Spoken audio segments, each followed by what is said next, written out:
ନିଜକୁ ଜ୍ଞାନୀ ଭାବନ୍ତୁ ସାଙ୍ଗମାନେ, କର ନାହିଁ। କିନ୍ତୁ ଅନ୍ୟକୁ ମୂର୍ଖ କହିବାର ମୂର୍ଖତା କରନ୍ତୁ ନାହିଁ।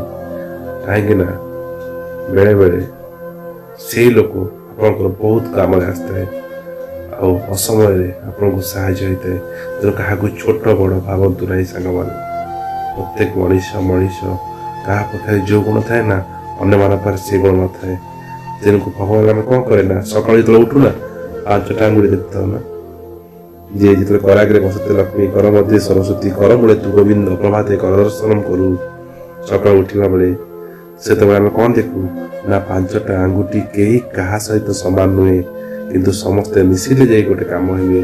ଏକା ଆଙ୍ଗୁଠି କୌଣସି କାମ କରିପାରେ ନଥାଏ। ସେହିଭଳି ଭଗବାନ ପଠାଇଥିବା ପ୍ରତ୍ୟେକଟି ବ୍ୟକ୍ତି ଦ୍ୱାରା କିଛି ନା କିଛି କାମ ବା କିଛି ନା କିଛି ମହତ୍ଵ ରହିଥାଏ। ତେଣୁ ଆମେ କାହାକୁ ଛୋଟ ବଡ଼ ଭାବିବା ଉଚିତ ନୁହେଁ ସାଙ୍ଗମାନେ।